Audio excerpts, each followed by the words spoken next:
হযরত ওমর রাদিয়াল্লাহু তাআলা আনহু সৈন্যবাহিনী পাঠায়া দিলেন, রোমদের সাথে যুদ্ধ হবে। রোম সম্রাট তার দরবারের মধ্যে বসে আছেন তার লোকজনদেরকে নিয়ে। কারণ এখন পর্যন্ত মুসলমানদের সাথে সরাসরি কোনো যুদ্ধ হয় নাই। এই জন্য যুদ্ধের ময়দানে এক দল অপর দলের কাছে ছিল অপরিচিত। এই বিষয়ের আলোকে রোম সম্রাট গোয়েন্দা প্রধানকে বললেন, ও গোয়েন্দা, তুমি একটু যাও, মুসলমান সৈন্যবাহিনীর ব্যাপারে বিস্তারিত খবরাখবর নিয়ে আসো। কারণ তুমি যদি সৈন্যদের সম্পর্কে বিস্তারিত খবর দিতে পারো, তাহলে আমাদের জন্য যুদ্ধ কৌশল নির্ধারণ করাটা সহজ হয়ে যাবে। রোম সম্রাটের আদেশে গোয়েন্দা প্রধান চলে গেলেন। খোঁজ খবর নিয়ে বাদশার কাছে চলে আসলো গোয়েন্দা প্রধান। বাদশা জিজ্ঞাসা করে, বলো মুসলমানদের সৈন্য সংখ্যার অবস্থাটা কি? গোয়েন্দা বলে, বাদশা নামদার, মুসলমানদের সৈন্য সংখ্যা আমাদের চাইতে বেশি নয়, বরং সৈন্য সংখ্যার দিক দিয়ে আমরা মুসলমানদের চাইতে 3 গুণেরও বেশি। রোম সম্রাট এবার বললেন, সৈন্য সংখ্যা যেহেতু বেশি, মুসলমানদের সামরস্ত্রের ব্যাপারে একটু খোঁজ খবর জানাও। কারণ অনেক সময় বিষয়টা এমন হয়, একজনের কাছে এমন একটা অস্ত্র আছে, সে একা 10 জনের সাথে লড়তে পারে। 10 জনের হাতে যদি 10টা লাঠি থাকে, আর দূরে একজনের কাছে যদি একটা পিস্তল থাকে, বলেন তো কে শক্তিশালী? সংখ্যায় কাজ হবে? ওই দূরের থেকে খালি এরকম করবে, দিব দিব, আর দূর থেকে মেরে দিলে কাম শেষ। এখন হতে পারে সৈন্য সংখ্যা কম, কিন্তু অস্ত্রের দিক দিয়ে তারা অনেক শক্তিশালী হতেও পারে। রোম সম্রাট জিজ্ঞাসা করে, অস্ত্রের অবস্থা কি? গোয়েন্দা প্রধান বলে, বাদশা নামদার, তাদের অস্ত্র আমাদের চাইতে আধুনিক নয়, বরং আমরাই তাদের চাইতে সমরস্ত্রের দিক দিয়েও শক্তিশালী। রোম সম্রাট একটু অবাক হয়ে বললেন, বলো কি? তাহলে চতুর্দিকে মুসলমানদের জয়ের খবর শুনি, এর কারণটা কি? তাদের সৈন্যবাহিনী কি বিশেষ প্রশিক্ষণ প্রাপ্ত নাকি? গোয়েন্দা বলে, না বাদশা নামদার, বিষয়টা এমনও নয়। মুসলমানেরা তো কেউ বা কৃষি কাজ করে, কেউ বা ব্যবসা করে, কেউ বা অন্যর জমিনে কাজ করে। যখন তাদেরকে যুদ্ধের জন্য আহ্বান করা হয়, ওই মানুষগুলা যে যার কর্ম ফেলে যুদ্ধের ময়দানে হাজির হয়ে যায়। বাদশার প্রশ্নের জবাবে গোয়েন্দা বলে, বাদশা নামদার, মুসলমানেরা যুদ্ধের ময়দানে শুধু জয়ের জন্য যায় না, মুসলমানেরা যুদ্ধের ময়দানে তাদের প্রাণ উৎসর্গ করার জন্য যায়। এই জন্য যখন তারা ময়দানে যায়, পিছু হটে না, জীবন চলে যায় যাক, তারা সামনে অগ্রসর হয়ে যায়। কি বলো, দুনিয়ার মানুষ তো বাঁচতে চায়, মরণকে ভয় পায়, কিন্তু এই মানুষগুলা কেন মরতে চায়? গোয়েন্দা বলে, বাদশা নামদার, এই মানুষগুলা যদি যুদ্ধের ময়দানে কাফেরদের অস্ত্রের আঘাতে মারা যায়, শাহাদাত নসিব হয়ে যায়। আর যদি শাহাদাত নসিব হয়ে যায়, তার ঠিকানা হয়ে যায় আল্লাহর জান্নাত। গোয়েন্দা প্রধান বলে, বাদশা নামদার, তাদের অন্তর থেকে টাকা পয়সার মহব্বত, দুনিয়ার মহব্বত, আত্মীয় স্বজন সন্তানের মহব্বত, যেই জিনিসটা দূর করে দিয়েছে সেটার নাম হলো ঈমান। ঈমান আনার আগেও এদের কাছে দুনিয়া প্রিয় ছিল, এদের কাছে নারী প্রিয় ছিল, পরিবার পরিজন প্রিয় ছিল, কিন্তু ঈমান আনার পরে ঈমান তাদের কাছে সবচাইতে বেশি প্রিয়। গোয়েন্দা প্রধানের কথায় অবাক রোম সম্রাট বলে, ঠিক আছে। সেনা প্রধানকে ডেকে বলে, ও সেনা প্রধান, যুদ্ধের ফলাফল যা হয় হোক, তোমার উপরে দায়িত্ব হলো তুমি কিছু জীবিত মুসলমান সৈন্য আমার কাছে ধরে আনবা। আমি একটু দেখতে চাই, ওদের ঈমানের পরীক্ষা আমি নিতে চাই। যুদ্ধ শুরু হয়ে গেছে। ঘটনাক্রমে মুসলমানদের একটা দল কাফেরদের হাতে আটকা পড়ে গেল। রোম সম্রাটের আদেশ, সেনাপ্রধান সৈন্যগুলাকে পাঠায় দিল রাজধানীতে। বাদশার কাছে খবর দেওয়া হলো, ও বাদশা নামদার, মুসলমানদের একটা দল আমাদের হাতে আটক হয়ে গেছে, আপনি আদেশ করলেই আপনার সামনে হাজির করা হবে। বাদশাহ বলল, আগামী দিন সকাল বেলায় আমার দরবারের মধ্যে হাজির করবা। বাদশার আদেশ, পরের দিন সকাল বেলায় দরবারের মধ্যে হাজির করা হলো। 40 জনের একটা দল আটক হয়ে গেছে। রোম সম্রাট সিংহাসনে বসা, দরবার ভরা মানুষ, মানুষগুলা তো দেখতে দেখতে অভ্যস্ত যে বাদশার শত্রু আটক হয়েছে, বাদশাহ সিংহাসনে বসে আদেশ করেছে, যাও ওদের শিরচ্ছেদ করে দাও অথবা ওদেরকে শুলিতে চড়ায় হত্যা করো। কিন্তু বাদশাহ আজকে আর কোনো আদেশ করতেছে না। দীর্ঘ সময় বসে থাকার পরে বাদশাহ এবার আটককৃত সৈন্যদের দিকে লক্ষ্য করে বলে, এই মুসলমান সৈন্যরা, তোমাদের দলের আমিরকে, নেতাকে, তোমাদের কাফেলার আমিরকে। 40 জনের মধ্য থেকে একটা যুবক দাঁড়ায় গেছে, বলে আমি হলাম এই কাফেলার আমির, আমি হলাম এই দলের নেতা। যুবক মানুষ একজন দাঁড়ায় গেছে, বয়স কত হবে? 18-20 বছর। 18-20 বছরের যুবক, সে আসছে তৎকালীন সময়ের অন্যতম পরাশক্তি রোমের বিরুদ্ধে যুদ্ধ করার জন্য। আর আজকে আমাদের দেশের 18-20 বছরের যুবক, ও যুদ্ধ করে ঠিক, কিন্তু বাস্তবে নয়, ফ্রি ফায়ার আর পাবজির ভিতরে, ঠিক না? ওর যুদ্ধ চলে ওই জায়গায়, ওর মধ্যে মারামারি, ওর মধ্যে সব। একটা মানুষকে ধ্বংস করার জন্য তার হাত পা বা অন্য কিছু সম্পদ ধ্বংস করা লাগে না। একটা মানুষের মেন্টালিটিকে, মনকে, মস্তিষ্ককে যদি আপনি ধ্বংস করে দিতে পারেন, তাহলে ওই মানুষটার থাকতেও, সব কিছু থাকতে ওইটা বিকল, ঠিক না? আমাদের যুব সমাজের মস্তিষ্ক ধ্বংসের পায়তারা করতেছে ইহুদি নাসারারা, যার কারণে এরা মিডিয়ার মধ্যে ডুবে গেছে, গুনার মধ্যে ডুবে গেছে। এদের মস্তিষ্ক বিকৃত করে দেওয়া হয়েছে। ওদের কাছে দিনের চাইতে 14ই ফেব্রুয়ারির দাম বেশি, ঠিক কিনা বলেন? ইমানের চাইতে ভালোবাসা দিবসের দাম বেশি, সওয়াবের চাইতে গুনার দাম তাদের কাছে বেশি। বরং এক একটারে পাগল বানায় ফেলতেছে, ঠিক কিনা বলেন? মানে প্রথম তো এটা কেউ টের পাবে না। এটা আবার গ্রুপে খেলা যায়। এই গেম একটা গ্রুপে খেলতে পারে, অনলাইনে গ্রুপ থাকে। একদিন আমি মাগরিবের নামাজ পড়ে আসতেছি আমার বাসার মধ্যে, মাগরিবের নামাজ পড়ে আসতেছি, ওই সময় একটা ছেলে একটা দেয়ালের উপরে বসে আছে। যাওয়ার সময় দেখছি, আসার সময় খেয়াল করছি যা আছে, ও মোবাইল টিপতেছে। আমি চিন্তা করলাম কি দেখবে, হয়তো ও মোবাইল টিপতেছে, নাইলে ফেসবুক দেখতেছে, নাইলে ইউটিউব দেখতেছে। আমি যখন ওর প্রায় কাছাকাছি গেছি, ও হঠাৎ করে বলছে, এই ধর ধর ধর ধর ধর, মার মার মার মার মার। কিরে এইরকম করে উঠছে কেন? একা একা কথা বলে পাগলে।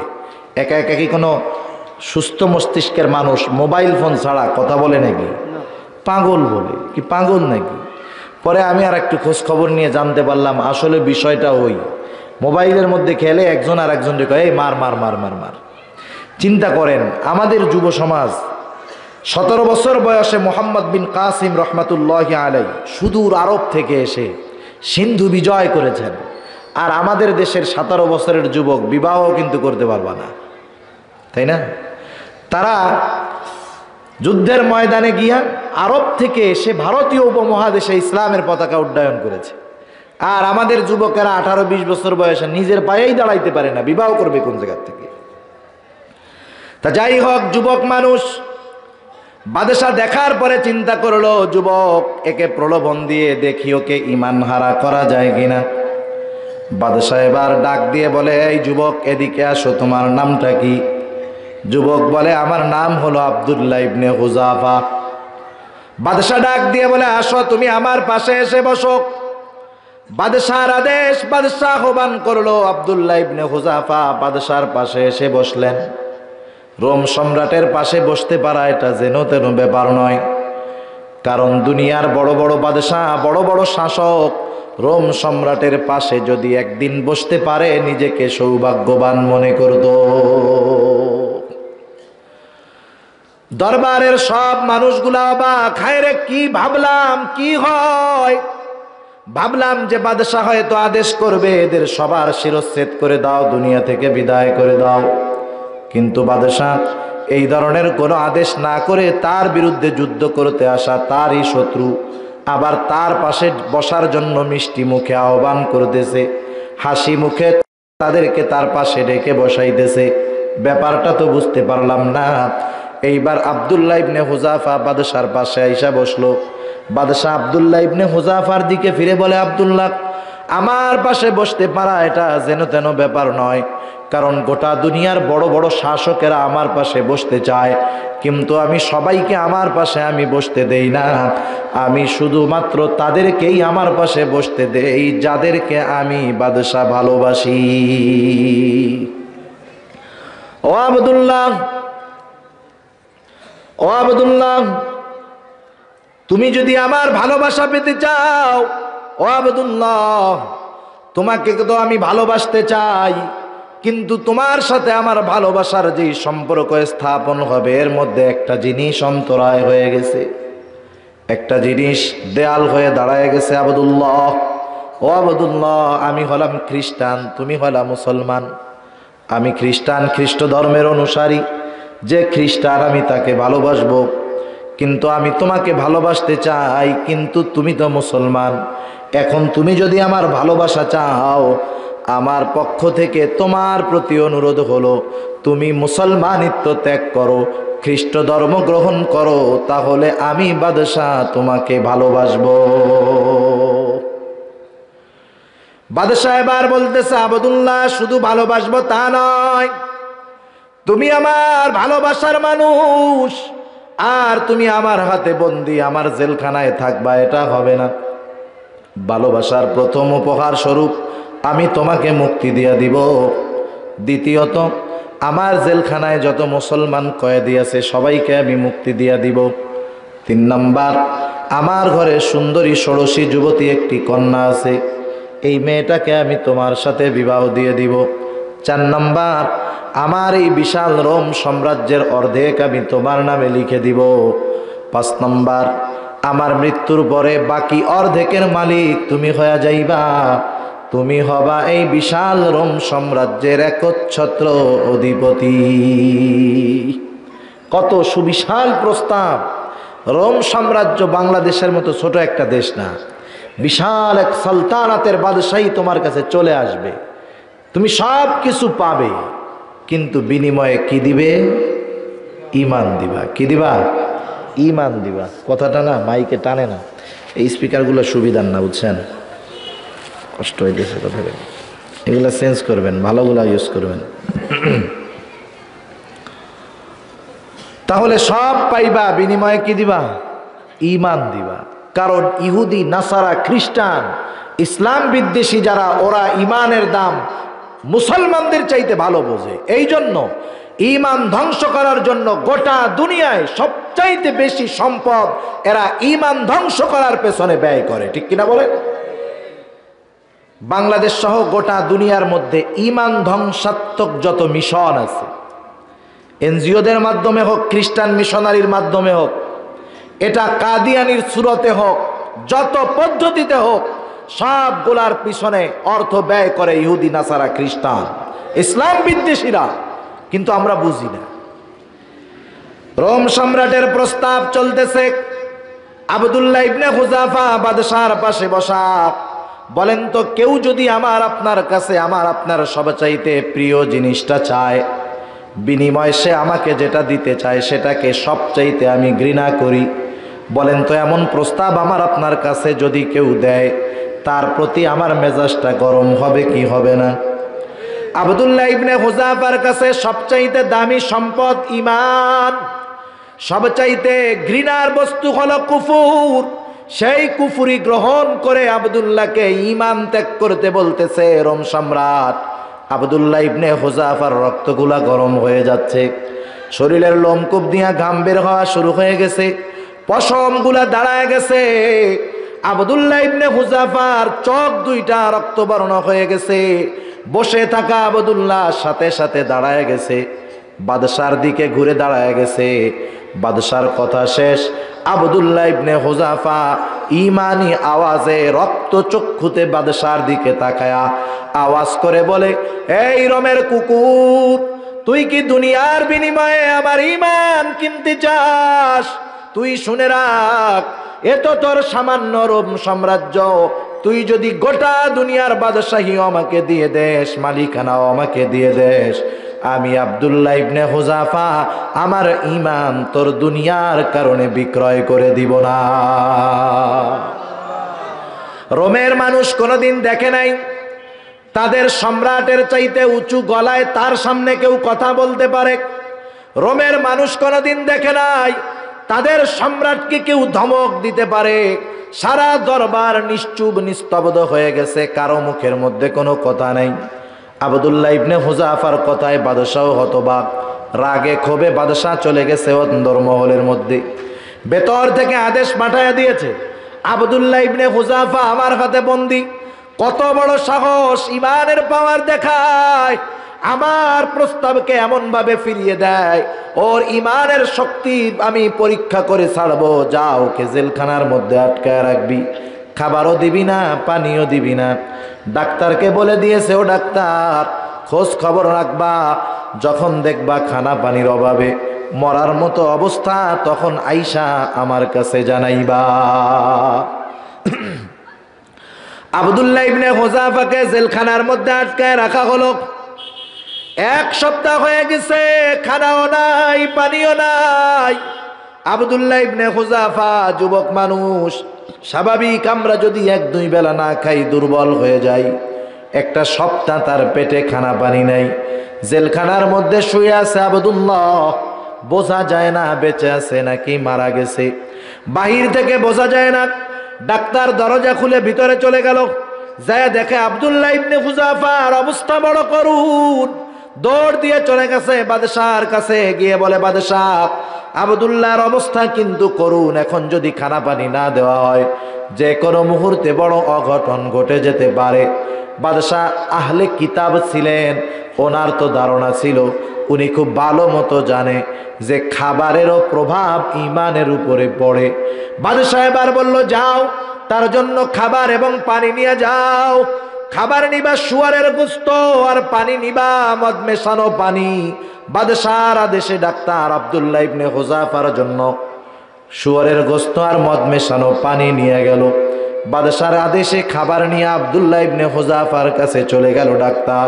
ডাক্তার যায় বলে, ও আব্দুল্লাহ, তোমার অবস্থা বড় করুণ, এখন যদি তুমি খানা পানি না খাও তাহলে কিন্তু বিপদের আশঙ্কা। কিন্তু শুনে নাও, তোমার জন্য যেই খানা পানি আনা হয়েছে এটা যেন তেন খাবার নয়, যেন তেন পানি নয়। খাবার হলো শুয়ারের গোশত আর পানি মদ মেশানো পানি।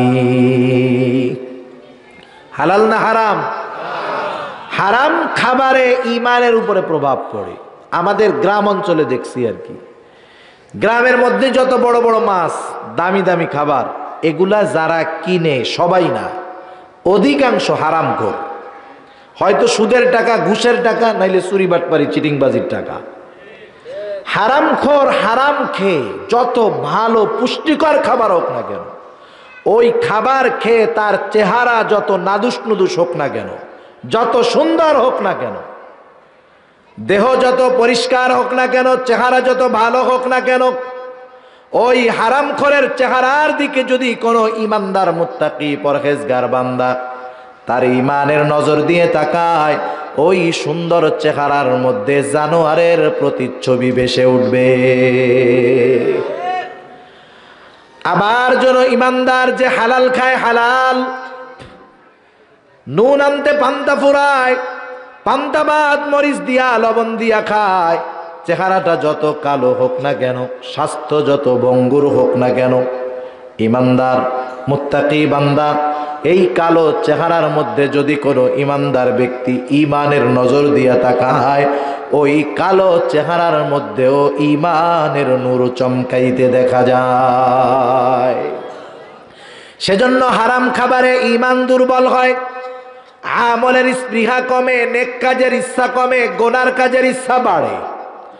আর যখন কেউ হালাল খায়, হালাল খাবারের প্রভাব আছে, ইমানের পাওয়ার বাড়ে, আমলের স্পৃহা পয়দা হয়, গোনার থেকে বাঁচার মতো শক্তি পয়দা হয়, রুহানি শক্তি পয়দা হয়। আব্দুল্লাহ ইবনে হুযাফার কাছে খাবার পাঠানো হলো। বাদশাহ খুব ভালো করে জানে হারাম খাবার ইমানকে দুর্বল করে দিবে। আব্দুল্লাহ ইবনে হুযাফা যদিও খাবারের অভাবে দৈহিক দিক দিয়ে দুর্বল, কিন্তু ইমানের দিক দিয়ে আব্দুল্লাহ ইবনে হুযাফা সবল। ঠিক কিনা বলেন? কারণ যখন কারো ইমানের উপরে পরীক্ষা আসে, সে যদি ওই পরীক্ষায় উত্তীর্ণ হয়ে যায়, সে যদি সবরের উপরে থাকতে পারে, দিন যায় পরীক্ষা যত কঠোর হয় তার ঈমান তত মজবুত হয়। বাজারের মধ্যে খাঁটি স্বর্ণ, কেউ যদি চায় স্বর্ণর থেকে সব খাত বের করে খাঁটি বানাবে, এই স্বর্ণ আগুনে বেশি পোড়ানো লাগে, ঠিক না? কেউ যদি চায় স্বর্ণের অলংকারটা দেখতে বেশি সুন্দর হবে, তাইলে এটার পিটানো বেশি লাগে। তার মানে স্বর্ণ যত পড়ে তত খাঁটি হয়, স্বর্ণ যত পিটানি খায় তত সুন্দর অলংকার হয়। ইমানদার যখন ইমানের পরীক্ষায় পড়ে, ইমানের উপরে যত আঘাত আসে, যদি সবরের উপরে থাকা যায়, ইমান দুর্বল হয় না, বরং দিন যায় ইমানের শক্তিও বেড়ে যায়। আব্দুল্লাহ ইবনে হুযাফা ইমানের দিক দিয়ে সবল। বাদশাহ ঈসা বলে, ও আব্দুল্লাহ, তোমার জন্য খানা পানি আনা হয়েছে, এখন যদি তুমি না খাও কিন্তু বড় বিপদের আশঙ্কা। কিন্তু খাবার হলো শুয়োরের গোশত আর পানি হলো মদ মেশানো পানি। আব্দুল্লাহ ইবনে হুযাফা যদিও দুর্বল, যখন কানের মধ্যে আওয়াজ গেছে এই খাবার এবং পানি তার জন্য আনা হয়েছে, ইমানি শক্তিতে বলিয়ান হয়ে আব্দুল্লাহ বলে, ও ডাক্তার, এগুলা আমার সামনে থেকে সরায় ফেল। আমি আব্দুল্লাহর জীবন চলে যায় যাক, তবুও আমি হারাম খাবার আমার ঠোঁটের সাথে লাগাবো না। এমন এক ধমক দিছে, ডাক্তার চলে গেছে বাদশাহর কাছে, যে বলে, ও বাদশাহ, কেমন মানুষ, একটু আগে খাবারের অভাবে এতটা দুর্বল, কথা বলতে পারে না, এত ভাবে অসুস্থ মনে হলো, কিন্তু যখন কানের মধ্যে আওয়াজ গেল খাবার হলো শুয়োরের গোশত আর মদ মেশানো পানি, কোথার থেকে শক্তি আসছে কে জানে, খায় তো নাই, বলে জীবন গেলেও খাবে না। বাদশার রাগ আরো বেড়ে গেল, আদেশ করলো, যাও পরের দিন সকালবেলায় বড় পাত্রের মধ্যে তেল গরম করবা। বাদশার আদেশে বড় পাত্রের মধ্যে তেল গরম করা শুরু হয়ে গেল। পরিপূর্ণ গরম হয়ে গেছে তেল, টকবক করতেছে গরম তেল, ফুটন্ত উত্তপ্ত তেল প্রস্তুত। বাদশাহ এবার আদেশ করলো, যাও আব্দুল্লাহ ইবনে হুযাফাকে হাজির করো। বাদশাহর আদেশে আব্দুল্লাহ ইবনে হুযাফাকে হাজির করা হলো। বাদশাহ বলে, ও আব্দুল্লাহ, এখনো সময় আছে, এই যে তেল গরম হয়ে গেছে, আমার কথা যদি মেনে নাও, আমি তোমার সাথে যেই ওয়াদা দিয়েছি সেটা পূরণ করা হবে, আর যদি আমার কথা মেনে না নাও, তোমাকে ওই ফুটন্ত উত্তপ্ত তেলের মধ্যে ফালায়া দেওয়া হবে। আব্দুল্লাহ ইবনে হুযাফা বলেন তো, পরীক্ষা যত কঠোর ঈমান তত শক্ত, ঠিক কিনা বলেন? আব্দুল্লাহ ইবনে হুযাফা বলে, ও বাদশাহ, আমি আব্দুল্লাহ জীবন দিতে তৈয়ার, তবু ঈমান দিব না। বাদশাহ একটু কঠোর হলেন, আদেশ করলেন, যাও জেলখানা থেকে একজন মুসলমান কয়েদি ধরে আনো। বাদশাহর আদেশে একজন মুসলমান কয়েদি ধরে আনা হলো। বাদশাহর ইশারায় ফুটন্ত তেলের মধ্যে তাকে ফালায়া দেওয়া হলো। মুহূর্তের ভিতরে হাড্ডি থেকে মাংসগুলো আলাদা হয়ে গেল। শাহাদাতের অমীয় সুধা পান করলো লোকটা। আব্দুল্লাহ ইবনে হুযাফাকে বাদশাহ আবার বলে, ও আব্দুল্লাহ, এখনো সময় আছে, আমার কথা মেনে নাও, যদি না মানো তার যেই পরিণতি তোমারও সেই পরিণতিটাই হবে। আব্দুল্লাহ ইবনে হুযাফা ইমানের উপরে অনড়, বলে, জীবন দিব তবু ঈমান দিব না। বাদশাহ চূড়ান্ত পর্যায়ে রাগান্বিত হয়ে গেলেন, বলে, যাও কেউ তেলের মধ্যে ফালায়া দাও। দুর্বল আব্দুল্লাহ দুইজনের কাঁধে ভর করে বাদশাহর সামনে আসছে। দুইজন ধরে ধরে আব্দুল্লাহ ইবনে হুযাফাকে তেলের দিকে নিয়ে যায়। আব্দুল্লাহ ইবনে হুযাফা কান্না শুরু করে দিল। এতদিন তো আব্দুল্লাহ ইবনে হুযাফাকে কেউ কান্না করতে দেখে নাই। এইবার ওই দুইজন মনে করছে, মনে হয় আব্দুল্লাহ ইবনে হুযাফা মৃত্যুর ভয়ে কান্না করতেছে। একজন দৌড় দিয়া চলে আসছে বাদশাহর কাছে, এসে বলে, বাদশাহ, আব্দুল্লাহ ইবনে হুযাফা কান্না করে, হয়তো মৃত্যুর ভয় হইতেছে, বাঁচার জন্য মন চাইতেছে, পরিবার পরিজনের কথা মনে পড়তেছে। আপনি যদি এখন আবার পুনরায় প্রস্তাব দেন, হয়তো আব্দুল্লাহ ইবনে হুযাফা আপনার কথা মেনে নিতে পারে। বাদশাহ ডাক দিয়ে বলে, আব্দুল্লাহ, দাঁড়াও, কান্না করো কেন? বলেন তো, সব কান্না কি মানুষ ভয়ে কাঁদে নাকি? সব কান্না কি কষ্টে কান্দে নাকি? মানুষ অতি আনন্দেও কান্দে, অতি আবেগেও কান্দে। মানুষের আশা যখন পূরণ হয়, অনেক কষ্টের সাধনা যখন পূরণ হয়, তখন মানুষ আনন্দেও কান্না করে। বাদশাহ তো মনে করছে জীবনের ভয়ে কান্না করতেছে, মরার ভয়ে। বাদশাহ বলে, কান্না করো কেন? মৃত্যুর ভয় হয়, জীবনের জন্য মায়া হয়। আব্দুল্লাহ ইবনে হুযাফা বলে, না বাদশাহ, না না, মুসলমান ইমানদার কখনো মৃত্যুকে ভয় পায় না। কারণ ইমানদার খুব ভালো মতো জানে মৃত্যু হলো একটা পর্দা, এপারে দুনিয়া, ওপারে হলো আল্লাহর জান্নাত। ইমানদার, যার ইমান আছে, ইমানের কারণে যে মরবে, সে মৃত্যুকে কেন ভয় পাবে? বাদশাহ বলে, তাহলে তোমার কান্নার কারণ কি? আব্দুল্লাহ ইবনে হুযাফা বলে, ও বাদশাহ, আমি তো কান্না করতেছি এই কারণে, আমার আল্লাহ আমাকে একটা মাত্র জীবন দিয়েছে। একটা জীবন একবার আল্লাহর জন্য কোরবান করা যায়। আমার তো মন চায় আমার আল্লাহ যদি আমাকে শত শত জীবন দিত, ঈমানের জন্য আমি আমার এই জীবন শত শতবার কোরবান করতাম। তাদের সাথে তফাৎ আমাদের এতটুক, তারা ঈমানের জন্য, এক ঈমানের জন্য শত জীবন কোরবান করতে তৈয়ার, আর আমরা এক দুনিয়ার জন্য ঈমানকে শতবার বিক্রয় করতে তৈয়ার। কারণ তারা ঈমানের দাম বুঝেছে বিধায় জীবনের দাম তুচ্ছ, আর আমরা দুনিয়ার দাম বুঝতে পেরেছি বিধায় ঈমানের কোনো দাম নেই। ঠিক কিনা বলেন? কিন্তু এটা বদনসিব আমাদের, অথচ আল্লাহ তাআলা তার মেহমান হওয়ার আহ্বান করতেছেন আমাদেরকে। শুধুমাত্র ঈমানি পরীক্ষায় যে পুরুষরাই এরকম পরিচয় দিয়েছে, ঈমানের পরিচয় না, মা বোনরাও ঈমানের জন্য জীবন উৎসর্গ করেছে। ঠিক কিনা বলেন? কত জালেমের অত্যাচার সহ্য করেছে অনেক মা বোনেরা। আমাদের দেশে অধিকাংশ ক্ষেত্রে মা বোনেরা সরল মনা হয়ে থাকেন বেশি, ওনাদের দিল নরম, এই জন্য ওনারা শিরকের মধ্যে ডুবে যান বেশি। দেখবেন কিছু হইতে না হইতেই ঠাস ঠাস করে মানত করে বসে, আছে না নাই? মানত কোন জায়গায় করতে হবে, কোন জায়গায় করা যাবে যাবে না, ও জানার দরকার নাই, ডাইরেক্ট মানতের পরে মানত। বিভিন্নভাবে ওনাদের ঈমানের ভিতরে সমস্যা বেশি হয়ে যায়, কিন্তু ওনাদেরও ঈমানের দাম সম্পর্কে জানার দরকার আছে না নাই বলেন? কারণ দেখেন, ঈমান তো এমন দামি সম্পদ, আল্লাহ তাআলা এই ঈমানের কারণেই আমাদেরকে জান্নাত দিবেন, ঈমান না থাকলে জাহান্নামে যেতে হবে। ঠিক কিনা বলেন? সেজন্য আল্লাহ রাব্বুল আলামিন বলেন, ইন্নাল্লাযীনা আমানু ওয়া আমিলুস সালিহাত কানাত লাহুম জান্নাতুল ফিরদাউসি নুজুলা।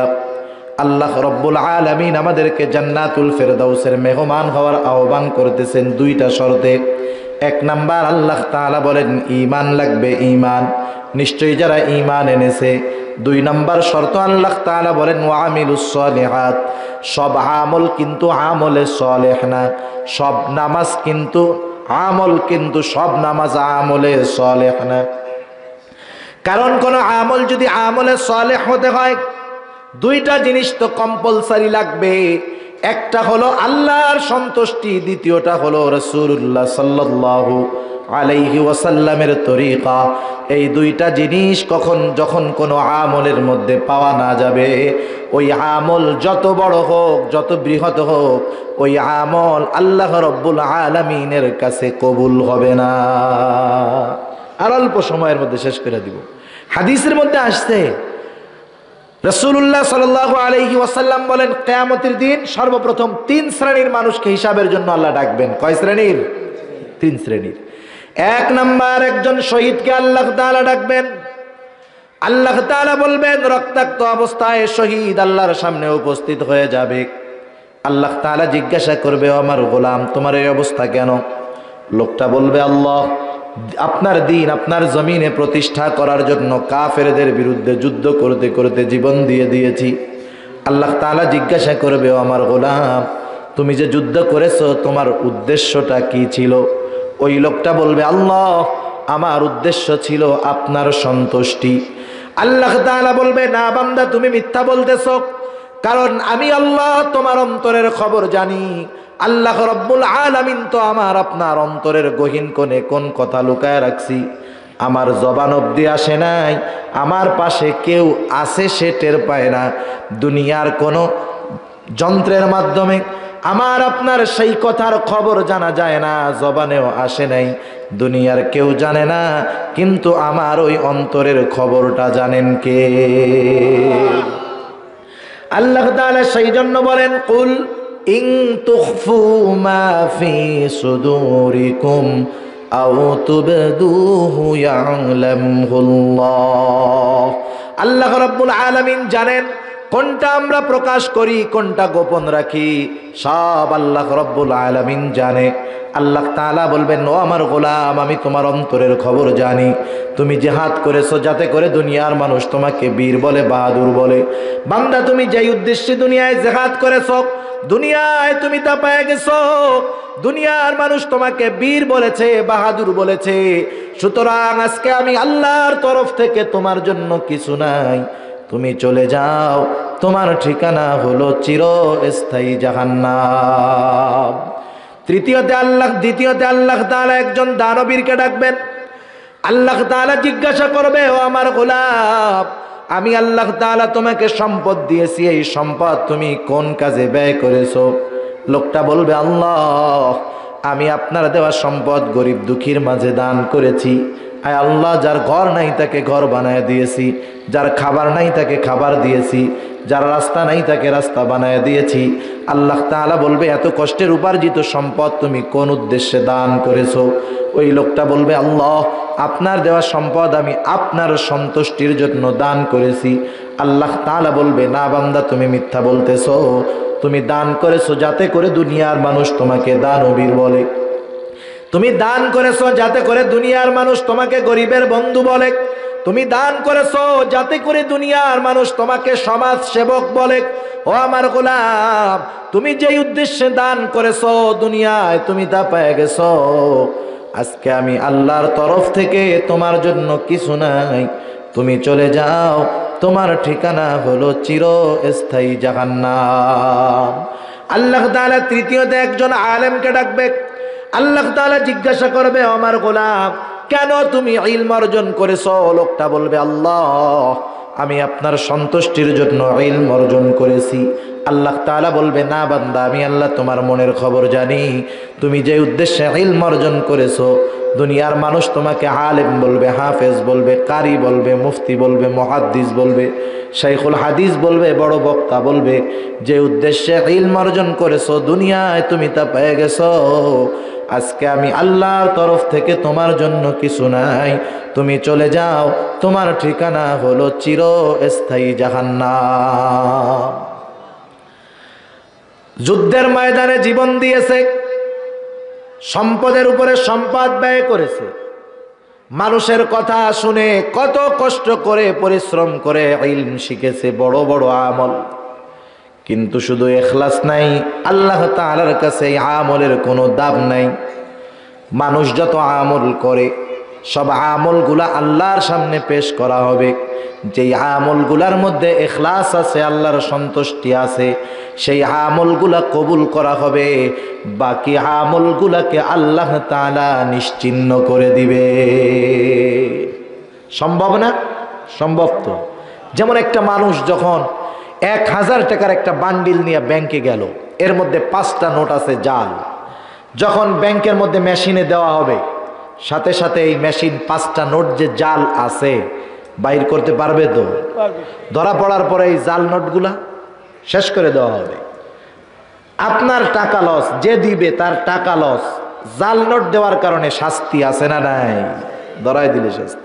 ইবাদত করা হলো, আল্লাহর সন্তুষ্টির জন্য করা হয় নাই, ইবাদত বাতিল।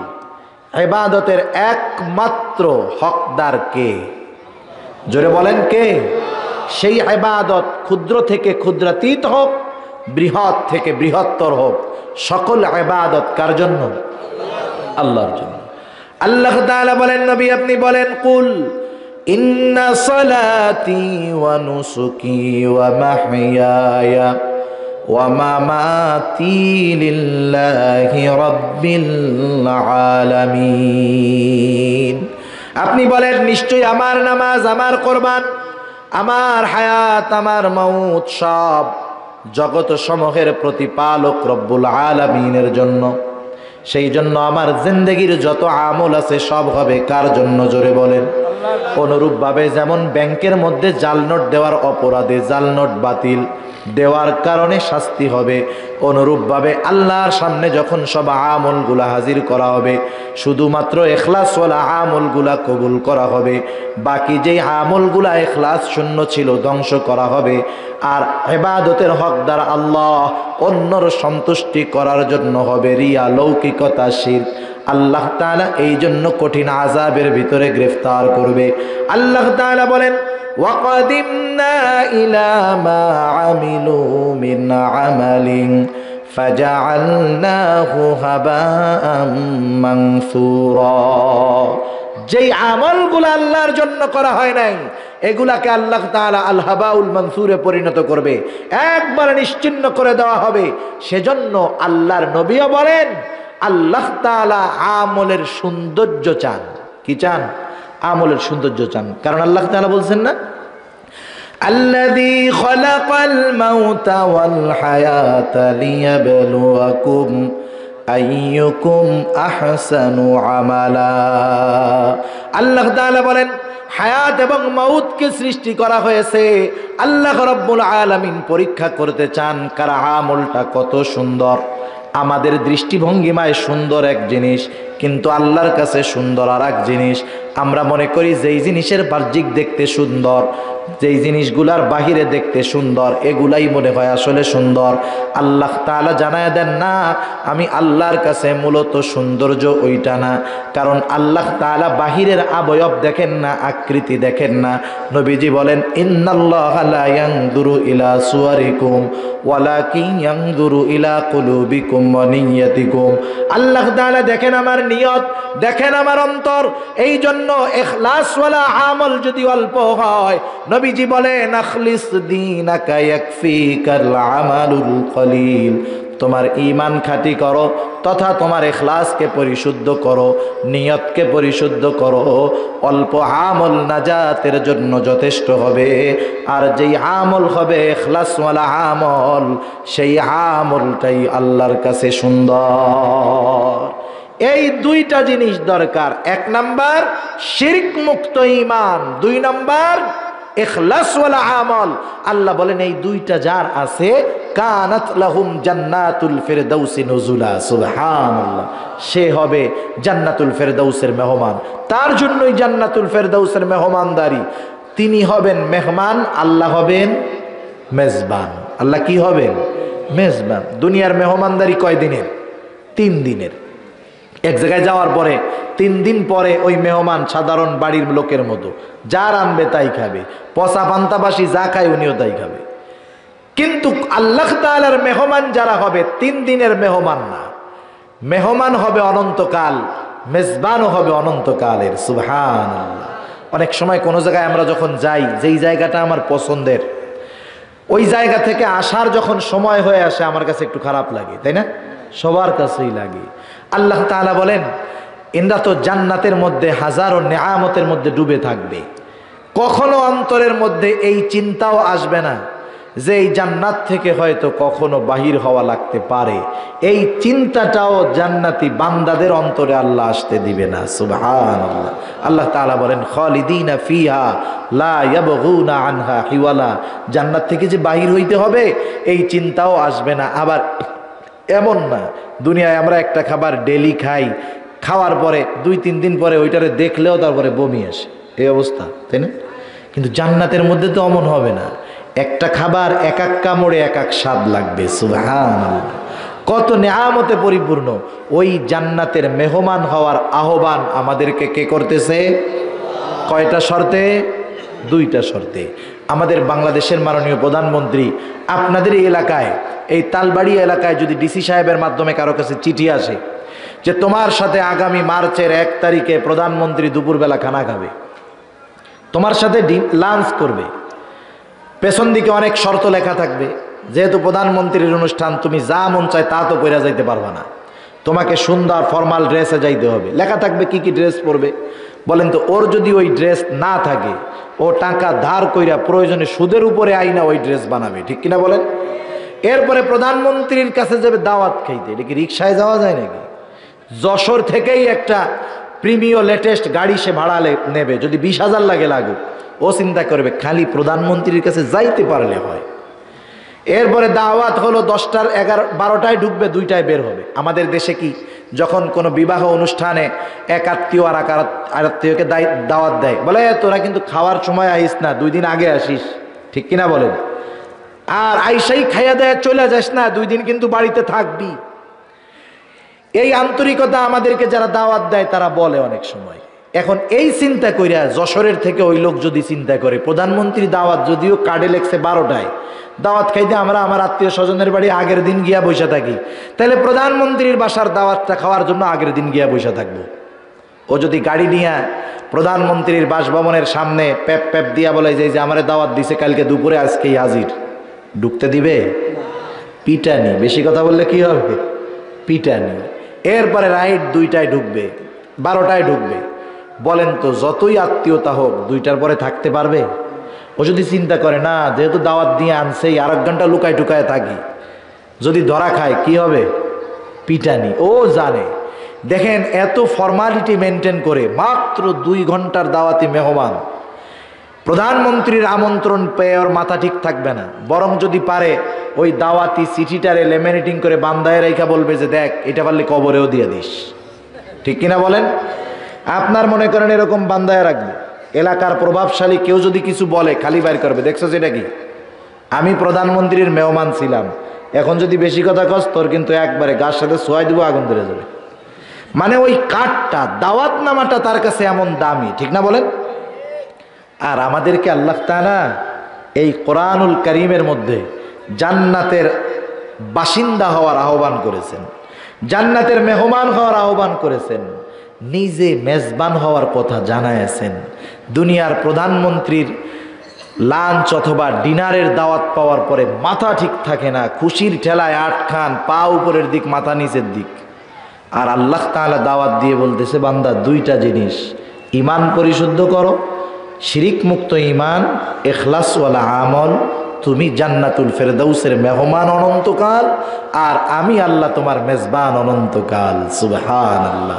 সেজন্য আমরা আল্লাহ তাআলার কাছে এই কামনা করব এবং আমাদের ঈমানকে খাঁটি করব, ঈমানকে শিরিক মুক্ত করব, আমল অল্প হোক আল্লাহর জন্য করব। আশা করি আমরাও জান্নাতুল ফেরদাউসের মেহমান হতে পারবো। নবীজি আমার আর এক হাদিসের মধ্যে বলেন, যেই লোকটা সবচাইতে ছোট জান্নাতের মালিক হবে তার জান্নাতের পরিধি হবে কমপক্ষে এই দুনিয়ার 10 গুণ। আপনারা খুশি হন নাই? আরো জোরে বলেন না। এটা কি আজীব মনে হয়, সহজ মনে হয় নাকি? এই দুনিয়ার 10 গুণ পরিমাণ একটা জান্নাত পাবে কিসের বিনিময়ে? অনুপরিমাণ ঈমানের মালিক, সবচাইতে ছোট জান্নাতের মালিক। এটা তো একটা সময় নাস্তিক মুরতাদ যারা ছিল, ইসলাম বিদ্বেষী যারা, এই ওয়াজ তো আজকের না, এ ওয়াজ আজকের, এ ওয়াজ 1500 বছর আগের।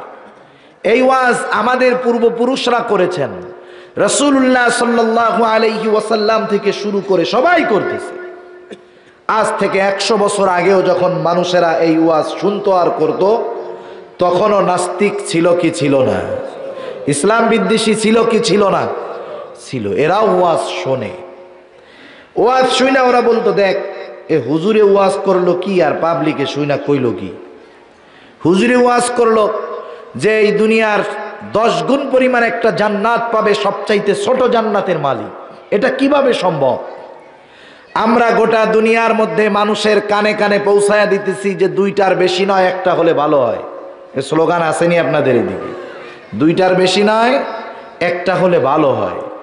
আমরা চাচ্ছি জন্ম নিয়ন্ত্রণ করার জন্য, জনসংখ্যা নিয়ন্ত্রণের জন্য, যার কারণে মানুষদেরকে আমরা বলি যে আপনারা জন্ম নিয়ন্ত্রণ করেন। শুধু তাই নয়, জন্ম নিয়ন্ত্রণ করার যত সামগ্রী আছে সবগুলা বিনা টাকায় আমরা বিলুবাটু করতেছি। দুনিয়ার মধ্যে থাকার জায়গার অভাব, খাবারের অভাব হয়ে যাবে। এরা বলে নাকি এরা মরার পরে দুনিয়ার 10 গুণ পরিমাণ একটা জান্নাত পাবে, তাও সবচাইতে ছোটটা। এটা কিভাবে সম্ভব? আজকে থেকে 100 বছর আগেও এই কথাগুলো তারা বলতো, কিন্তু আজকে বিজ্ঞানের উৎকর্ষতায় তাদের সামনে বিষয়গুলো স্পষ্ট হয়ে গেছে। আল্লাহ তাআলা যদি তার বান্দাকে মহব্বত করে দুনিয়ার 10 গুণ পরিমাণ নয়, দুনিয়ার 100 গুণ পরিমাণ এক একটা জান্নাতও যদি দেয়, প্রথম আসমানের নিচে যত জায়গা আছে এই জায়গাগুলা শেষ হবে না। আল্লাহ রাব্বুল আলামিন কত জায়গা রাখছেন বোঝানোর জন্য বলি। এই যে আমরা প্রতিদিন সকালবেলায় আকাশের মধ্যে যখন সূর্য উদিত হয় আমরা আলো পাই, বিজ্ঞান বলে আলোর গতি হলো প্রতি সেকেন্ডে 1,86,000 মাইল। পৃথিবীর কেন্দ্রবিন্দু থেকে সূর্যের কেন্দ্রের দূরত্ব হলো 9,30,00,000 মাইল। সূর্যের থেকে পৃথিবীর কেন্দ্রে আলো পৌঁছানোর জন্য আলোকে প্রতি সেকেন্ডে 1,86,000 মাইল পথ অতিক্রম করতে হয়। সূর্য থেকে পৃথিবীর কেন্দ্রস্থলে তার আলো পৌঁছাইতে সময় লাগে 500 সেকেন্ড। কত সেকেন্ড? 500 সেকেন্ড। সূর্যটা কত বড়! এই সূর্যটাকে আমরা পৃথিবী থেকে যখন দেখি মনে হয় এটা একটা ফুটবলের মতো, কিন্তু বিজ্ঞান বলে এই সূর্যটা হলো পৃথিবীর চাইতে 13 লক্ষ গুণ বড়। 13 লক্ষ গুণ বড় পৃথিবী। বাতাস লাগবে না। 13 লক্ষ গুণ বড় এই সূর্য। তার দূরত্বের কারণে 9,30,00,000 মাইল দূরত্বের কারণে এটার একটা ফুটবলের মতো দেখা যায়, ঠিক না? সকালবেলায় যখন ওঠে মনে হয় হাঁসের ডিমের একটা কুসুম, যখন আবার অস্ত যায় তখন মনে হয় ডিমের একটা সিদ্ধ কুসুম। কিন্তু এর বিশালতার কারণে, ব্যাপকতার কারণে এটাকে ছোট দেখা যায়। তার আলো দুনিয়ার মধ্যে পৌঁছায় যায় 500 সেকেন্ডে। আবার আকাশের মধ্যে রাতের বেলায় পরিষ্কার আকাশে আমরা মিটমিট করে তারকা জ্বলতে দেখি। আকাশের মধ্যে কত তারকা, এর হিসাব দুনিয়ার কোনো বিজ্ঞানী দিতে পারে নাই। মহাকাশ নিয়ে যারা গবেষণা করে, সবচাইতে বেশি গবেষণা করে যারা, তারা হলো নাসা। আপনি যদি নাসার বিজ্ঞানীদেরকে জিজ্ঞাসা করেন আকাশের ভিতরে তারকার সংখ্যা কত, যদি বলেন তারকা কি crore crore, million million, billion billion, trillion trillion, ওরা বলবে না। আকাশে যে কত তারকা আছে এর হিসাব বিজ্ঞান দিতে পারে নাই, আশা করি কোনোদিন পারবেও না, সম্ভব নয়। এই তারকাগুলো দেখা যায় একেবারে তো ছোট, মিটমিট করে জ্বলতেছে। সূর্য বড়, সূর্যটারে দূরত্বের কারণে ছোট দেখা যায়, তারকাগুলাকেও দূরত্বের কারণেই ছোট দেখা যায়। সুবহানাল্লাহ। বিজ্ঞান বলে যেই তারকাটা সবচাইতে কাছাকাছি আছে আকাশের মধ্যে, এক জায়গায় মনে হয় অনেকগুলা কাছাকাছি আছে, একটার কান্দের সাথে আর একটা মনে হয় বাড়ি লেগে যাবে, না, যেই তারকাটা সবচাইতে কাছে সেটাও একটা থেকে আর একটার দূরত্ব 1 আলোকবর্ষ মাইল। সুবহানাল্লাহ। 1 আলোকবর্ষ মাইল হলো, আপনি আজকে কয় তারিখ? আজকে এখন বাজে 11টা বাজতে 10 মিনিট বাকি। আজকে তারিখ হলো 18 তারিখ, তাই না? 18 তারিখ, আজকে 2021 সাল। আপনি 11টার সময় ছোটা শুরু করবেন, দৌড়াতে শুরু করবেন। আপনার দৌড় হলো প্রতি সেকেন্ডে 1,86,000 মাইল। এক গতিতে দৌড়াবেন বরাবর 1 বছর, প্রতি সেকেন্ডে অতিক্রম করবেন 1,86,000 মাইল।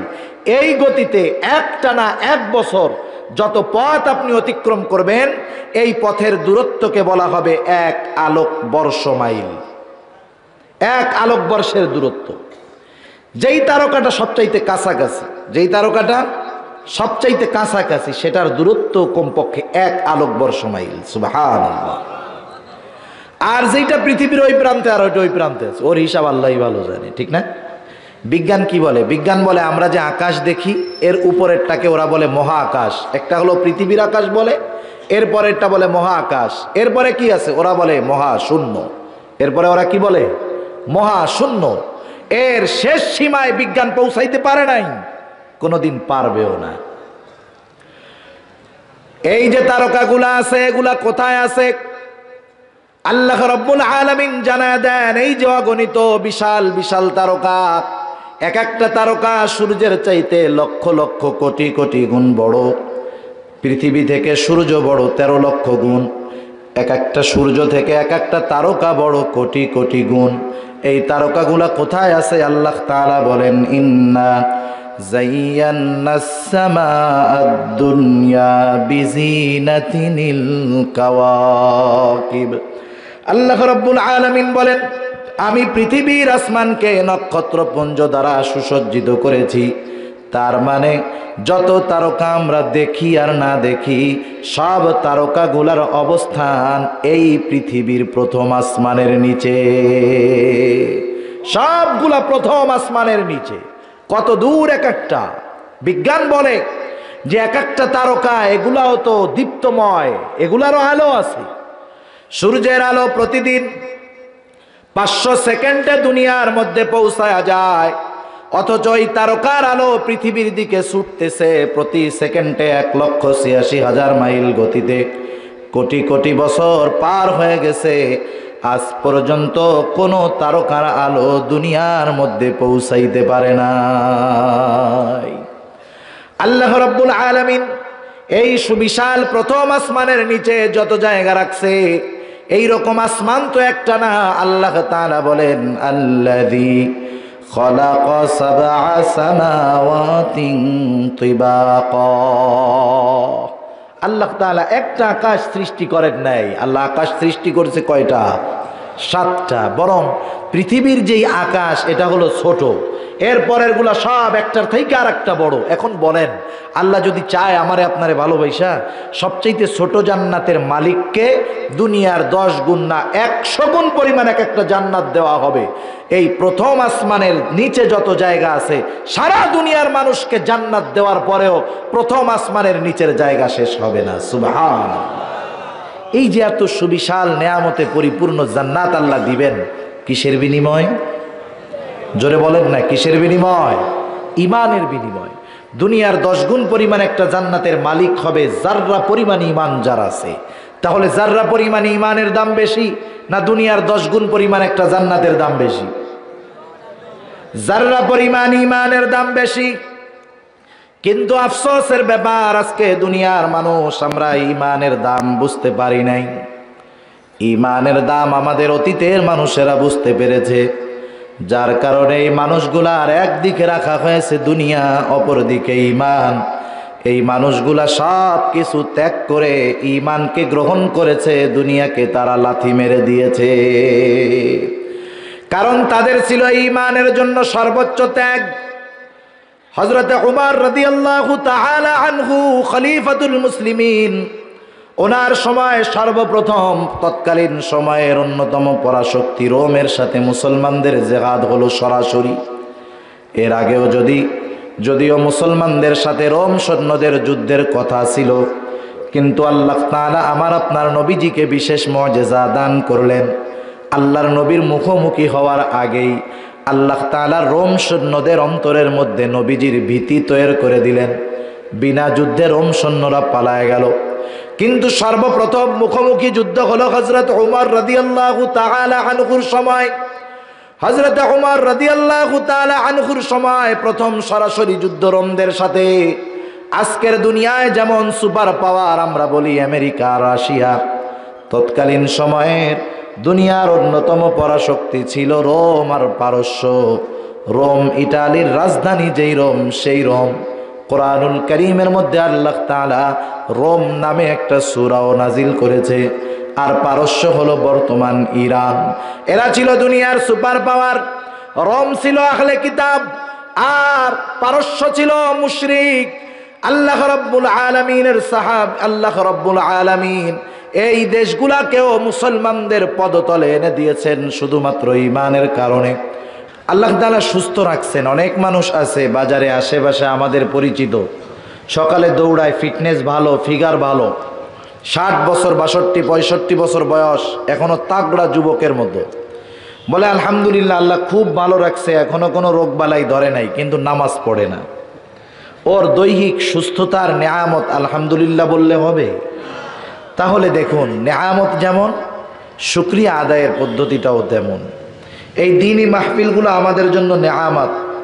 এখানে এসে বসে দ্বীনি আলোচনা শ্রবণ করা আমলের নিয়তে, এবং কিছু কথা আমলে পরিণত করা, দ্বীনি মজলিসগুলার সহযোগিতা করা, এটা হলো এই নেয়ামতের শুকরিয়া। ঠিক কিনা বলেন?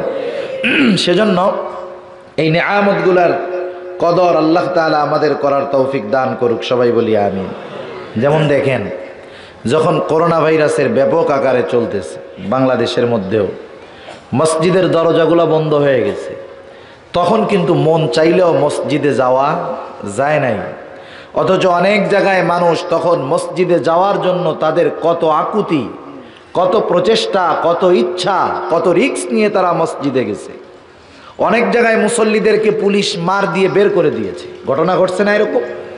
অথচ দেখেন, আল্লাহ তাআলা যখন মসজিদের দরজা আমাদের জন্য খোলা রাখলেন তখন আমরা যাই না, কিন্তু যখন আল্লাহ তাআলা বন্ধ করে দিলেন তখন আমরা যাওয়ার জন্য পাগল পাড়া। আল্লাহ তাআলার রহমত আবার খুলে গেছে। এটা তো আল্লাহ তাআলা সামান্য একটু বিপদ দিয়ে পরীক্ষা করলেন, জানায়া দিলেন, বান্দা আমি আল্লাহ তো সাময়িক সময়ের জন্য বন্ধ করলাম, যদি এই দরজা খোলা অবস্থায় আসার অভ্যাস না করো, না জানি আল্লাহ তাআলা কোন দিন চিরন্তনভাবে আমাদের জন্য দরজাগুলো বন্ধ করে দেয়। গোটা দুনিয়ার মধ্যে হয় নাই? সোভিয়েত ইউনিয়ন, আজকের রাশিয়া, একটা সময় তো তারা প্রকাশ্যে একজন মুসলমান সে তার পরিচয় দিতে পারে নাই। নামাজ পড়া তো বহুত দূরের কথা, কোরআন পড়া তো বহুত দূরের কথা, দিনী মাদ্রাসাগুলো তো বহুত দূরের কথা। মানুষ লুকায়া দিন শিখতেছে এটা জানতে পারলেও নৃশংসভাবে তাদেরকে হত্যা করা হয়েছে, ঠিক কিনা বলেন? সেজন্য এই মাদ্রাসা, ওই মাহফিল, মসজিদ, এগুলো আমাদের জন্য কি বলেন? নেয়ামত। নেয়ামতের যথাযথ কদর করার প্রয়োজন। তাহলে আল্লাহ তাআলা নেয়ামতগুলো আরো বাড়ায় দিবেন। আল্লাহ আমাদের সবাইকে বুঝবার তৌফিক দান করুক। সম্মানিত উপস্থিতি, আল্লাহ তাআলা তো আমাদেরকে দুনিয়ায় অগণিত নেয়ামত দান করছেন। আল্লাহ প্রদত্ত নেয়ামতের হিসাব সংখ্যা কারো জানা আছে? জোরে বলেন, জানা আছে? জানা নেই। আল্লাহ তাআলা বলেন, ওয়া ইন তাউদ্দু নি'মাতাল্লাহি লা তুহসুহা। আল্লাহ রাব্বুল আলামিন বলেন, তোমরা যদি আল্লাহর নেয়ামত সমূহ গণনা করো হিসাব করতে পারবা না। কত নেয়ামত আল্লাহ তাআলা দান করেছেন, অজস্র অগণিত নেয়ামত। কত নেয়ামত আছে যেই নেয়ামতের নাম আমার জানা নাই। কত নেয়ামত আছে যেই নেয়ামতগুলো আমি আপনি দেখি নাই। সমুদ্রের অতল গহীনে কত প্রাণী আছে, কত সৃষ্টি আছে। গহীন অরণ্যের মধ্যে কত প্রাণী আছে, কত সৃষ্টি আছে। আল্লাহ তাআলার সকল সৃষ্টি যেগুলা আছে আমি আপনি দেখি আর না দেখি, জানি আর না জানি, নাম জানি আর না জানি, চিনি আর না চিনি, সকল সৃষ্টি আল্লাহ রাব্বুল আলামিন মানুষের জন্যই করেছে। কারণ আল্লাহ রাব্বুল আলামিন কোরআনুল কারীমের মধ্যে বলেন, হুয়াল্লাযী খালাকা লাকুম মা ফিল আরদি জামিআ। আল্লাহ তাআলা বলেন, সব সৃষ্টি আমি করেছি খালাকা লাকুম, তোমাদের জন্য। মুফাসসিরিনে কেরাম বলেন, লামলিল ইন্তেফা, তথা তোমাদের উপকারের জন্য, তোমাদের কল্যাণের জন্য। সেই সৃষ্টির দ্বারা আমাদের কল্যাণ হয়, আমাদের উপকার হয়। আমি আপনি দেখি আর না দেখি, জানি আর না জানি, বুঝি আর না বুঝি। তাহলে আল্লাহ তাআলার অগণিত নেয়ামত আছে আমাদের জন্য। কত দামি দামি নেয়ামত আল্লাহ তাআলা দিয়েছেন, বিনা টাকায় বিনা চাওয়ায় আল্লাহ তাআলা আমাদেরকে দিয়ে রাখছেন। এই নেয়ামতগুলা পাওয়ার জন্য আমাদের কখনো শ্রম করতে হয় না, অর্থ ব্যয় করতে হয় না। যেমন আমি আপনি বেঁচে থাকি, আল্লাহ তাআলা আমি আপনি যখন মায়ের পেটের ভিতরে ছিলাম, প্রথম সৃষ্টি করা হয় মানুষের রূহ, যেটাকে আমরা কল্ব বলি, হার্ট বলি। সর্বপ্রথম সৃষ্টি করা হয় এইটা। যখন মানব দেহকে মায়ের গর্ভের মধ্যে প্রাণ দেওয়া হয়, ওই সময় দুনিয়ার মধ্যে এই লোকটা কতদিন থাকবে তার এক্সপায়ার ডেটটা লাগায় দেওয়া হয়। যেমন এখন বাজারের মধ্যে গেলে আপনি প্রায় অধিকাংশ পণ্যের মধ্যে পাবেন উৎপাদনের মেয়াদ, আর মেয়াদ কবে শেষ হবে সেই মেয়াদ পাওয়া যায় না। প্রোডাক্টগুলার মেয়াদ লাগায় দেওয়া। অনুরূপভাবে মায়ের পেটের ভিতরে যখন আমরা ছিলাম, হায়াত পেয়েছি কতদিন দুনিয়ায়, আল্লাহ তাআলা সেইটার এক্সপায়ার ডেট দিয়ে দিয়েছেন।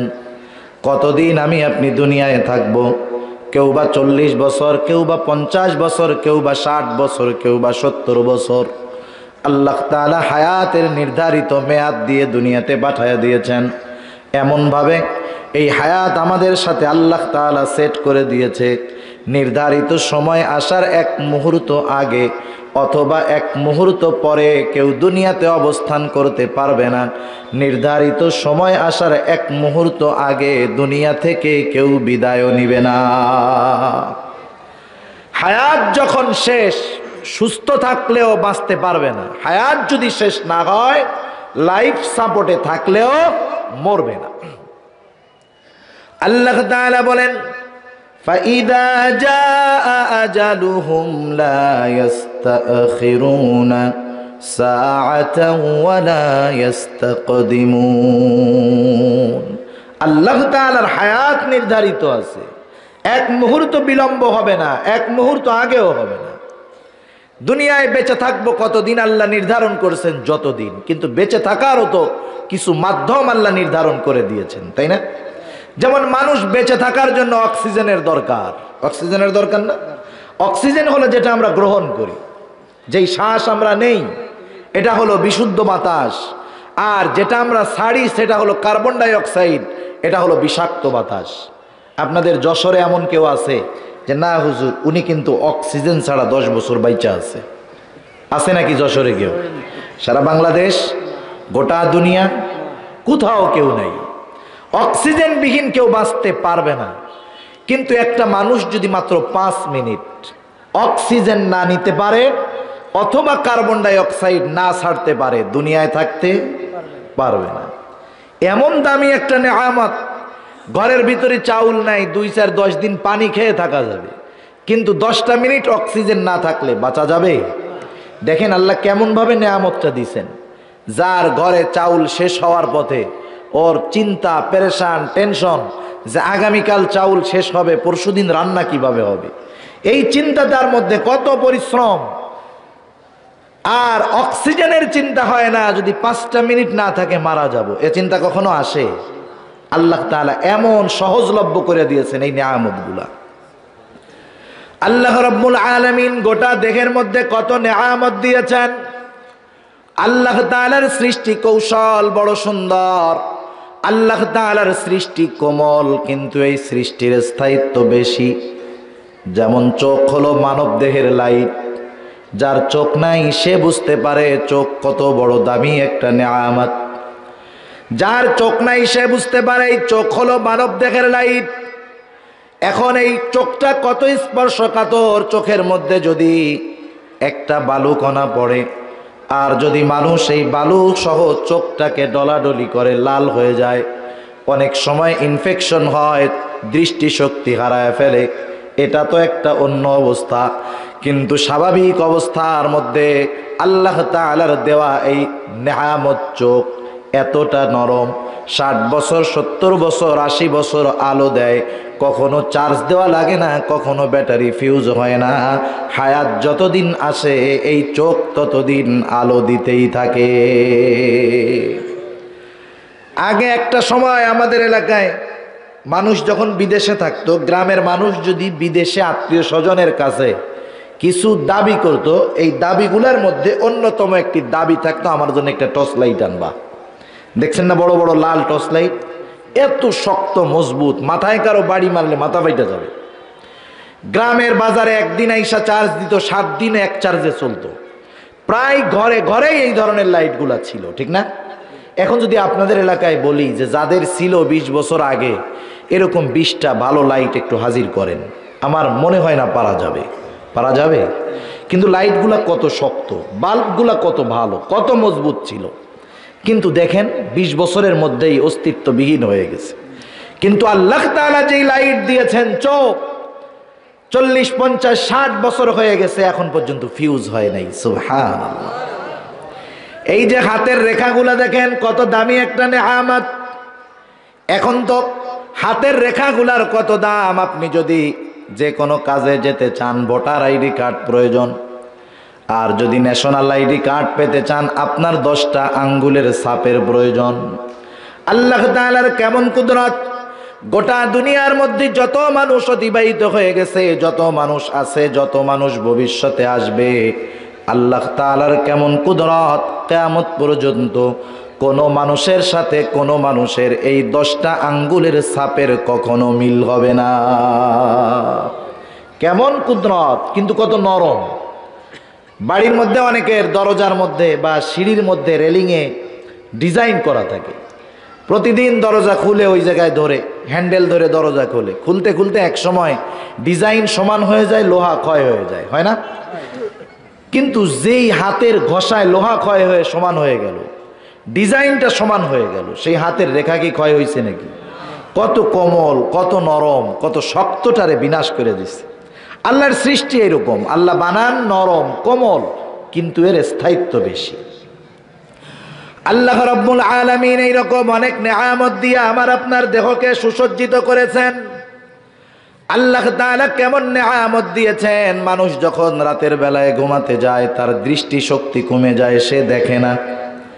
একটা মানুষ যত শ্রবণ শক্তি তার যত প্রখর হোক না কেন, লোকটা যখন ঘুমিয়ে যায় জাগ্রত থাকা অবস্থার মতো তার শ্রবণ শক্তি কাজ করে না। একটা মানুষ যত অনুভূতিওয়ালা হোক, একটা মানুষ যখন ঘুমিয়ে যায় জাগ্রত অবস্থার মতো তার অনুভূতি শক্তি কাজ করে না। এই জন্য ঘুমকে বলা হয় আন-নাওমু কাল মাউত, ঘুম হলো মৃত্যুর মতো। কিন্তু মানব দেহের 2টা জিনিস, যত গভীর ঘুমে মানুষ আচ্ছন্ন হোক না কেন, যত গভীর ঘুমে মানুষ ঘুমিয়ে যাক না কেন, 2টা জিনিস 24 ঘন্টা তার চালু থাকে। 1 নাম্বার হলো মানব দেহের এই হার্ট, এটা 24 ঘন্টা তার ডিউটিতে নিয়োজিত থাকে। আল্লাহ তাআলা মায়ের গর্ভের ভিতরে একবার হার্ট নামক মোটরটাকে স্টার্ট দিয়ে দিলেন। হায়াত যতদিন আছে কোনো সময় ভোল্টেজ আপ ডাউনে কম বেশ করে না।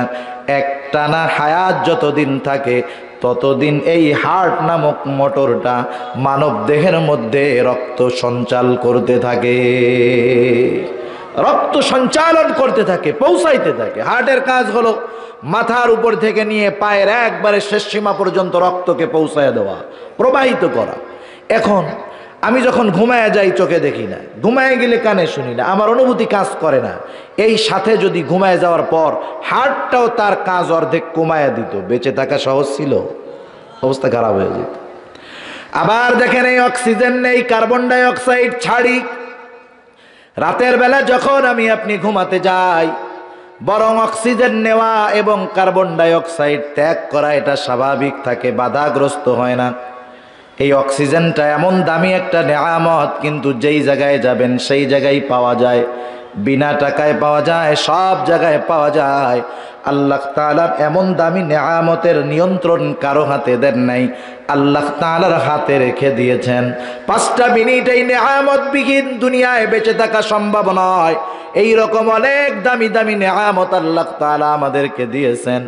এগুলা যদিও দামি নেয়ামত, কিন্তু একটা মানুষের জন্য এগুলা সবচাইতে দামি নেয়ামত নয়। মানুষ হিসাবে মানুষের জন্য এগুলা সবচাইতে দামি নেয়ামত নয়, যদিও এগুলা দামি নেয়ামত। একটা মানুষের জন্য আল্লাহর পক্ষ থেকে সবচাইতে দামি নেয়ামত হলো ঈমান। ঈমান হলো সবচাইতে দামি নেয়ামত, কারণ ঈমান তো এমন দামি একটা নেয়ামত, যেই নেয়ামত বিহীন মানুষ আখিরাতে সফলতা তো বহুত দূর, আখিরাতে সফলতার ঘ্রাণ পর্যন্ত মানুষ পাবে না, ঠিক কিনা বলেন? এই জন্য দেখেন ঈমান হলো দামি একটা সম্পদ, কিন্তু আফসোস এই ঈমানের দাম আমরা বুঝতে পারি না। এর কারণ হলো সন্তান যখন বাবার থেকে বিনা পরিশ্রমে সম্পদ পায়, ওই সন্তান যেমন সম্পদের মূল্য বোঝে না, যেই মানুষগুলা বিনা পরিশ্রমে ঈমানের মতো দৌলত পেয়ে যায়, অধিকাংশ ক্ষেত্রে ওই মানুষগুলা ঈমানের দাম বোঝে না। আমরা মনে করি আমি মুসলমান কেন, আমার যদি প্রশ্ন করে তুমি যে ঈমানদার কেন, অধিকাংশ মানুষ জবাব দেবে আমার বাপ মুমিন তাই আমিও মুমিন। তোমার বাপ মুমিন কেন? আমার দাদা ছিল এই জন্য আমিও মুমিন। সম্পদ যেমন পিতৃসূত্রে পাওয়া যায়, আমরা মনে করি ঈমানটাও এরকম পিতৃসূত্রে পাওয়া যায়। সেজন্য ঈমানের দাম আমাদের কাছে নাই, আমরা ঈমানের দাম বুঝি না। কিন্তু ইমানের কেমন দাম? রাসূলুল্লাহ সাল্লাল্লাহু আলাইহি ওয়াসাল্লাম বলেন, কোন ব্যক্তির অন্তরের মধ্যে যদি জবের দানা পরিমাণ কল্যাণ থাকে, অর্থাৎ ঈমান থাকে, এই লোকটা যদি পাপের কারণে জাহান্নামীও হয়, আল্লাহ তাআলার কাছে ওই জবের দানা পরিমাণ ঈমানের এত দাম, আল্লাহ তাআলা ওই জবের দানা পরিমাণ ঈমানের বদৌলতে একটা সময় ওই লোকটাকে জাহান্নাম থেকে জান্নাতের মালিক বানায়া দিবে। এরপরে নবীজি আমার বলেন, কারো অন্তরের মধ্যে যদি গমের দানা পরিমাণ কল্যাণ থাকে, অর্থাৎ ঈমান থাকে, এই লোকটা যদি পাপের কারণে জাহান্নামীও হয়, আল্লাহ তাআলার কাছে ওই গমের দানা পরিমাণ ঈমানের এত দাম, এত দাম, আল্লাহ তাআলা ওই গমের দানা পরিমাণ ঈমানের বদৌলতে একটা সময় তাকে জাহান্নাম থেকে জান্নাতের মালিক বানায়া দিবে। এরপরে নবী আমার আরো আজীব কথা বলেন। নবী আমার বলেন, যার অন্তরের মধ্যে যাররা পরিমাণ কল্যাণ আছে, অর্থাৎ ঈমান আছে, যাররাকে আধুনিক ভাষায় বলা হয়, যাররাকে আধুনিক ভাষায় বলা হয় অণু। অণু, অণু কাকে বলে? অণু হলো এমন অস্তিত্বশীল বস্তু, কিন্তু অণু এতটা ক্ষুদ্র, যেই অণুর অস্তিত্ব এত ক্ষুদ্র, তার কারণে সেটা মানুষ চোখ দিয়ে দেখতে পারে না। অণুর ক্ষুদ্রতার কারণে কোনো মানুষ অণুকে অনুভব করতে পারে না, কিন্তু অণুর অস্তিত্ব আছে। অণুকে দেখার জন্য যন্ত্রের প্রয়োজন, সেটার নাম হলো অণুবীক্ষণ যন্ত্র। আল্লাহর নবী বলেন, এত ক্ষুদ্র পরিমাণ ঈমান কারো অন্তরের মধ্যে যদি থাকে, ওই লোকটা যদি পাপের কারণে জাহান্নামীও হয়, আল্লাহর নবী জানায় দেন, আল্লাহ তাআলার কাছে ওই যারা পরিমাণ ঈমানের এত দাম, এত দাম, আল্লাহ তাআলা ওই যারা পরিমাণ ঈমানের বদৌলতে একটা সময় তাকে জাহান্নাম থেকে জান্নাতের মালিক বানায়া দিবে।